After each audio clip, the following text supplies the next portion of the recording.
ये नहीं बोलेगा साला। इसकी आंखों में देख, जान देने का बाकी है इसको। राम का पिल्ला। बे सुन, तेरा बाप है ना, हमारी चाबी ले गया है, लेकिन अपनी चाबी पीछे छोड़ गया साले हरामी। भागने की हड़बड़ी में ऑटो नारायण कागज का एक टुकड़ा जेल में ही छोड़ गया, जिसमें 2 पते लिखे थे। इन पतों को लेकर आफताब अली ने ऑटो नारायण की पत्नी से उसके घर जाकर पूछताछ की। उसे पता चला कि इन पतों में से एक ऑटो की मां का है, जो बंबई में अकेले रहती थी, और दूसरा पता राउरकेला में उसके पिता का था। ये पता उसकी बात है, लेकिन वो मिलने नहीं आता, और ये भी नहीं आया मिलने से। कौन मिलेगा उस गंद के औलाद से? ए, तुझे कभी निकलने की चाह नहीं हुई इस गंद से? अरे क्या बात है ऑटो, जेल के खाने से भी तेरे चेहरे पर चमक आ रही है, क्या बात है? तेरी ऐश की जिंदगी छीनने के लिए अल्लाह मुझे कभी माफ नहीं करेगा। क्यों बे, हंसी नहीं आ रही? हंस दे ना। अरे हाँ, तेरा वो धन्ना जी है ना, उसने तेरा मीटर डाउन कर दिया।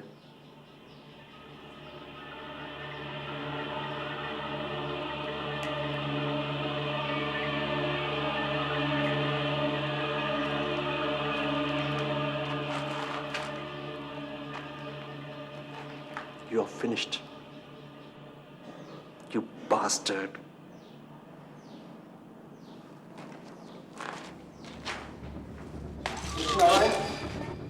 हम राष्ट्रीय टाइम्स से आए हैं और इस केस के बारे में आपसे बात करना चाहते हैं। नमस्ते। देखिए, हमें ऑर्डर नहीं है आज इनसे बात करने का। अरे ठीक है यार, 1 मिनट ठीक है तो बात है। आपने देखा मैं अपना धंधा पूरी ईमानदारी से करता हूँ। मैंने अगर अपने थोड़े से कुछ पैसे कमा लिए तो इन सारे लोगों को जलन होती है। इनको मेरे बिजनेस से जलन है। आप लिखिए आप जाइए मेरे बस्ती में जाइए, लोगों से पूछिए कि अगर मैंने किसी को डराया हो। मैंने किसी को नहीं डराया। सारे के सारे लोगों के साथ मेरे भाई बनती है, अच्छा संबंध है मेरे साथ। और ये जो बार-बार ये जो माफिया की बात करते ना, ये माफिया की लफड़ेबाजी की बात, ये कोई बात नहीं है। मुझ पर अत्याचार हो रहा है, मुझे जबरदस्ती फंसाया जा रहा है। सेशंस कोर्ट में ऑटो नारायण पर मुकदमा शुरू करने की जरूरी कार्रवाई में 3 महीने लग गए।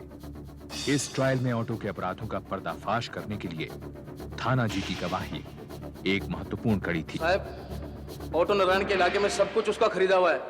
कोई दलाल हो, चाहे कोई धंधा करने वाली, चाहे कोई भी आदमी साहब, वो अपने आप को भगवान समझता है साहब।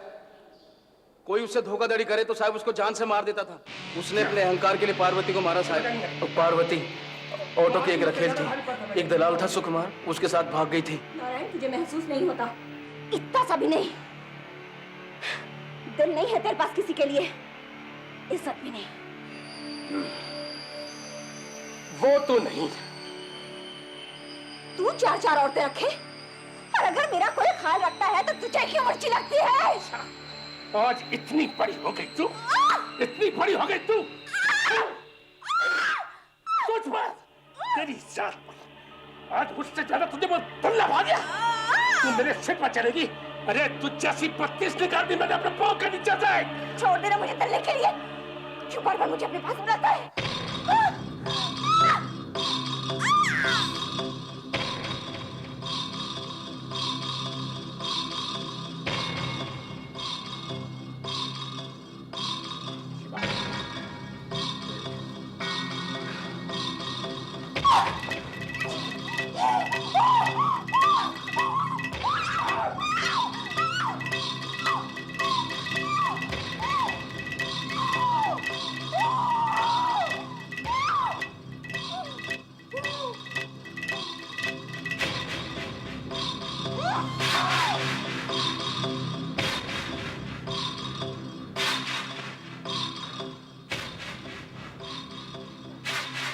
सबको साला और नहीं मिलता है।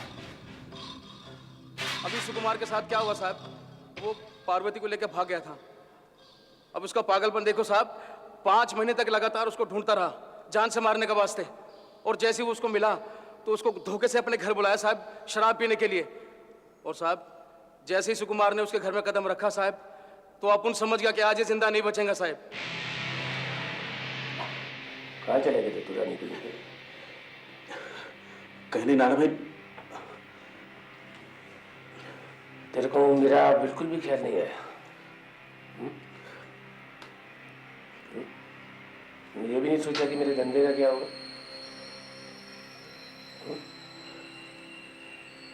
ऐसे तो कोई भी इधर उधर जाने लगा तो मेरे धंधे का क्या होगा? कहाँ गए? कौन कौन था तेरे साथ?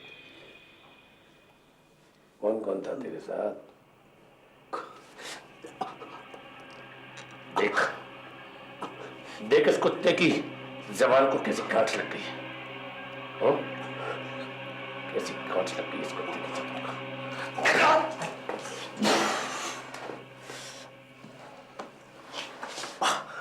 शिवा कहाँ से क्या?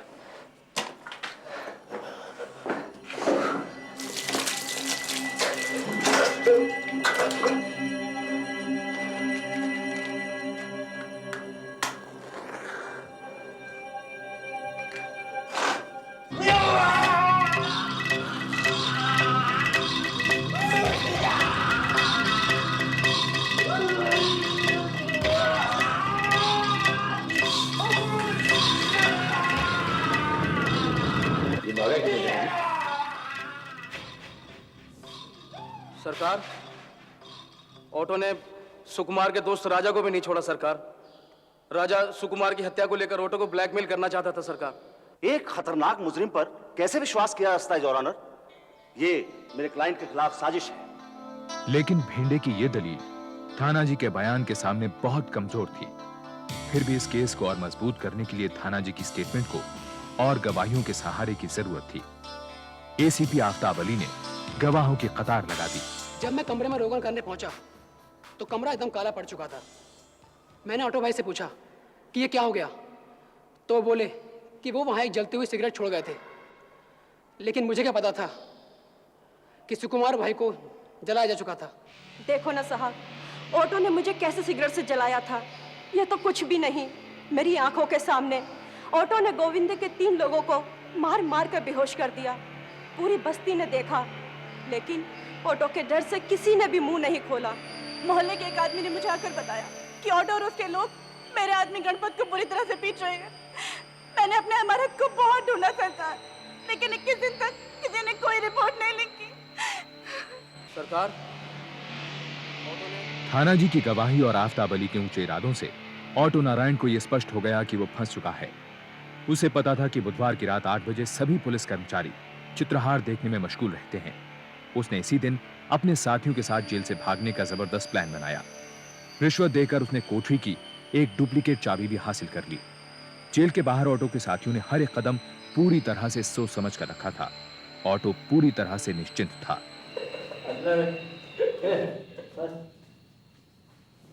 देख, अब मैं तुझे दिखाता हूं। ये है वो जयदारा, है ना टॉप की हीरोइन।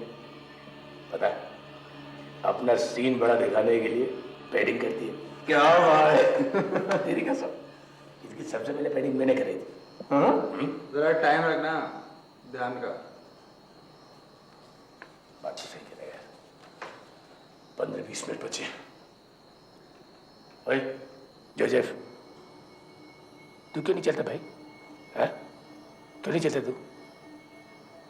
तू यहाँ रह करके क्या करेगा? तुझे चलना नहीं है बाहर? मेरा किस्मत ही ऐसा है भाई, किसी को कोठरी में रहना पड़ेगा ना, नहीं तो उनको शक हो जाएगा, सारा प्लान बिगड़ जाएगा। आप जल्दी चलो भाई, बहुत कम टाइम है। ठीक है।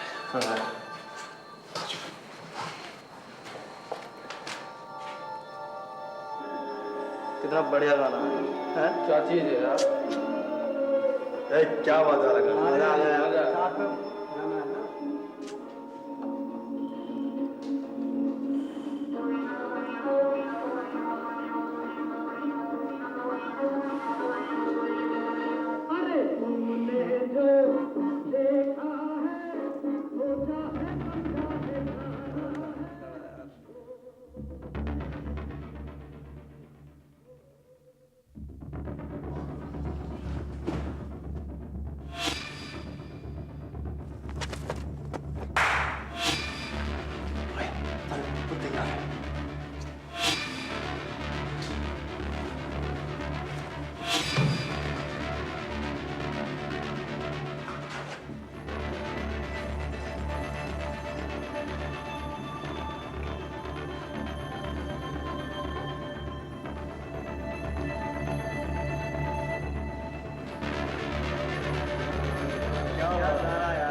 अरे एक बार उधर भी देख काजा, चेक कर ले क्या हो रहा था।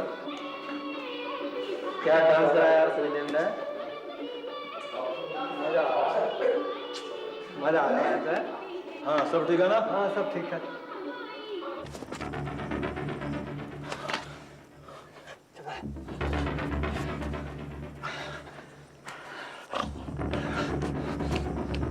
तूने मजा कर दिया चतु, गाड़ी लेकर के आया। उधर खड़ी है। और पैसे ये लो, जितने तुमने बोला था पूरे। मैं अपनी बहन सीता को भी ले आया हूँ। बहुत अच्छा किया भाई अपना ध्यान रखना। हाँ ठीक है, तू भी अपना ख्याल रखना, ऐसे दिखाना चाहते कि तू मेरी घर वाली, ठीक है? इसका ख्याल रखना भाई, मैं मिलने आऊंगा। क्या हो रहा था यहाँ पे? हाँ क्या हो रहा था यहाँ पे? उस आदमी ने जेल की चाबी पैदा कर ली कहीं से, कपड़े और रस्सी का बंदोबस्त कर लिया, चलता बना। ये उसका जेल नहीं, साला बाप का बगीचा है। साला चित्रहार, चित्रहार, जूतों का हार पहना के सबको साला। ये कहाँ मिला तेरे को? कहाँ मिला तेरे को? हाँ साले को सब पता होगा।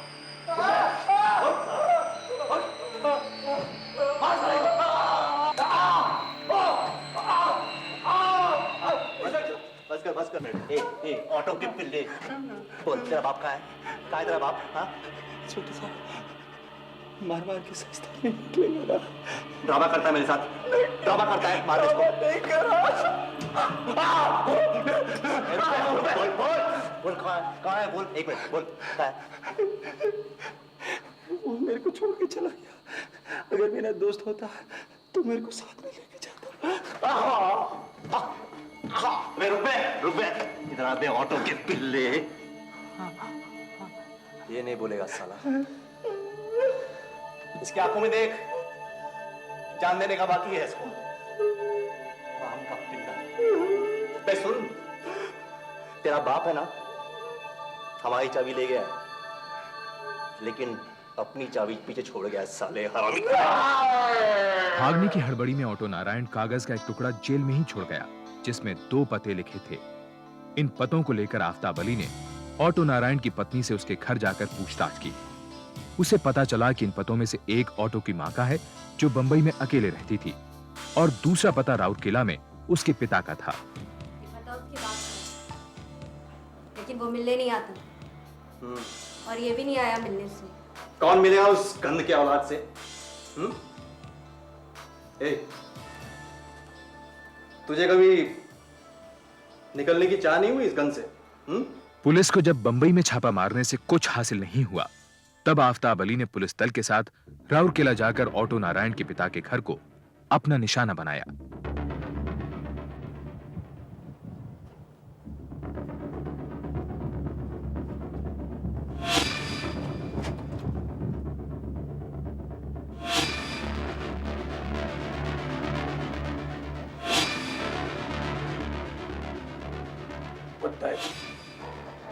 एक दिन कमिश्नर बनेगा। लगता है तेरे को ऑटो से बहुत प्यार हो गया। आराम के बहुत हो गया ऑटो, मजाक बहुत हो गया तेरे साथ मजाक। तुझे क्या लगता है कोई तुझे पकड़ नहीं सकता? तेरी हिम्मत कैसी हो गया? अरे तू क्या पकड़ता मेरे को? पकड़ा तो मैं खुद अपनी गलती से गया हूं, बदला तू मेरे पे हाथ रखता मेरे पे। चुप कर साले, चुप कर। तेरा ये मुंह, तेरा ये बोलना, तेरे को मैं आज ठीक करता हूँ, तेरे को मैं आज ठीक करता हूँ साले। आराम के आफ्ताब से मुंह लड़ता है साला। क्या चाहिए तेरे को? पैसा चाहिए तेरे को? छोकरी चाहिए तेरे को? लड़की देगा, पैसा देगा साला। आफ्ताब को पैसा खिलाएगा साला, लड़की देगा मेरे को। पांडो क्या बोलता है देख। आराम के साला, साला आराम के पिल्ले। अखबारों में ऑटो की गिरफ्तारी की खबरें उछलने लगीं। दूसरी तरफ शिवा को भी पकड़ लिया गया। 6 महीनों के बाद बंबई सेशंस कोर्ट ने ऑटो नारायण, जोसेफ और शिवा को फांसी की सजा सुनाई। बड़ी बड़ी बातें किया करते थे साले। जितने भी ये बड़े बड़े ओहदे वाले मेरे दोस्त थे ना, साले सब मुंह मोड़ के बैठ गए। ये कमिश्नर, इसके नए घर के लिए 6 लाख रुपए की चंदन की लकड़ी बेची थी मैंने। और वो हीरोइन, वो कौन सी फिल्म थी पता नहीं, उसकी सिल्वर जुबली की एक पार्टी के लिए मेरे घर का इस्तेमाल हुआ था, मेरे घर का। और आज मुंह तक देखने के लिए नहीं आई मेरा। तुमको रही होगी उनकी आस। अपुन को तो पहले ही पता था, अपुन की मदद के लिए कोई नहीं आएगा। एक बात बता बेटे, अगर मैं प्रेस वालों को कोई खास बातें बताऊं और उसे छापने को तैयार हो जाए तो उससे कुछ फायदा होगा? क्यों नहीं होगा, जरूर होगा। देखो ऑटो, जब तुम्हारे दोस्तों के अपने सर पर आ पड़ेगी ना, तो हो सकता है वो तुम्हारी मदद के लिए दौड़े चले आए। वैसे भी तुम्हें अपने दोस्तों की मदद जरूर लेनी चाहिए ऑटो। लेकिन इससे होगा क्या? अपुन का इससे क्या फायदा होगा? और कौन सा है जोसेफ, इसकी लॉटरी निकल आएगी। अगर इससे किसी को फायदा होगा तो सिर्फ तुम्हें। तू क्या समझता है कि अगर मैं जेल से छूट गया तो तुम लोगों को बाहर नहीं छुपाऊंगा क्या? इतनी समझते हो क्या तुम सब लोग मेरे को? ऑटो नारायण ने सहानुभूति इकट्ठी करने के लिए अपनी दर्द भरी जीवनी लिखने का फैसला किया। उसके समर्थकों की भीड़ भी अदालत में उतरने के लिए उसके साथ थी। खुद को छुड़ा लेने के आत्मविश्वास से भरे ऑटो नारायण ने हाई कोर्ट में सुनवाई के लिए अपील कर डाली। उसके वकील भिंडे ने एक मैगजीन के एडिटर को ऑटो नारायण की जीवनी छापने के लिए तैयार कर दिया। जेल में ऑटो को टाइपराइटर इस्तेमाल करने की मंजूरी भी मिल गई। बचपन से ही मुझे धुतकार के सिवा कुछ नहीं मिला। मेरी मां और उसकी हरकतें मेरी समझ के बाहर थी। उसका हर तीसरे दिन किसी नए मर्द के साथ होना मुझे शक और सवालों से अंदर ही अंदर झुलसाने लगा। लोग कहते थे कि मेरी मां वेश्या है, तो उनकी बातें मेरे कानों में तेजाब की तरह चुभती थी। मोहल्ले के मेरे साथ के बच्चे हर रोज मुझे मेरे नए बाप का नाम आकर बताते थे। एक बच्चा जो अपनी मां के बदचलन होने की वजह से जार जार था, मेरा बाप कौन है, इस बात ने जिस बच्चे के पूरे बचपन को घुटन से भर दिया हो। सवाल इस बात का है कि उसे मुजरिम बनाया किसने, और इसका सीधा सच्चा जवाब है, उसे मुजरिम बनाया हमारे इस समाज ने। योर लॉर्डशिप, ऑटो नारायण को फांसी के तख्ते पर चढ़ाए जाने से पहले मेरी कोर्ट से दरख्वास्त है कि समाज की उन ऊंची हस्तियों, मिनिस्टर्स, सरकारी अफसरों को भी फांसी के तख्ते पर चढ़ाया जाना चाहिए जिन्होंने कभी ना कभी किसी ना किसी रूप में ऑटो नारायण के गैर कानूनी धंधों में उसकी मदद की या उससे साठ गांठ की। ऑटो की जीवनी को 3 भागों में छापा गया, जिसमें उसके राजनेताओं के साथ संपर्कों का भी ब्यौरा था, लेकिन उसे जल्द ही दबा दिया गया। हाईकोर्ट ने मामले की सुनवाई के बाद ऑटो नारायण की अपील को ठुकरा दिया और साथ ही उसके, जोसेफ और शिवा के फांसी के आदेश भी जारी कर दिए। ऑटो नारायण ने सुप्रीम कोर्ट में अपनी फांसी के विरुद्ध एक अपील दायर की। सुप्रीम कोर्ट ने ऑटो और जोसेफ की फांसी की सजा को बरकरार रखा, लेकिन शिवा की फांसी को आजीवन कारावास में बदल दिया। ये ले, पढ़ ले। राष्ट्रपति ने भी तेरी अर्जी को ठुकरा दिया। तू कहता था ना तेरे बहुत दोस्त हैं, कोई भी नहीं आया मेरी मदद की।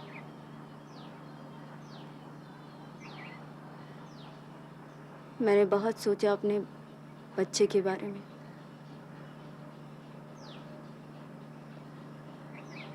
मैंने क्रिश्चियन मिशनरी में भर्ती ले ली है।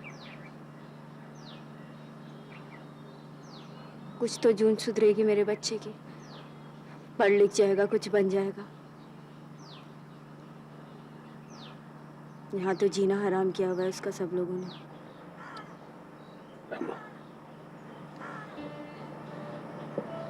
मेरा मन करता है मैं तेरा बच्चा बन जाऊं।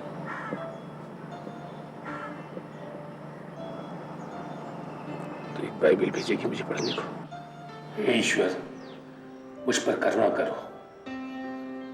अपने असीम प्यार के सागर की चंद बूंदों से मेरे पापों को धोकर मेरे प्रायश्चित को निराकार से आकार प्रदान करो। मेरे पापों को मेरी आंखों के सामने ही रहने दो, क्योंकि हे ईश्वर, मैं सिर्फ तुम्हारी ही नजरों में पापी हूं।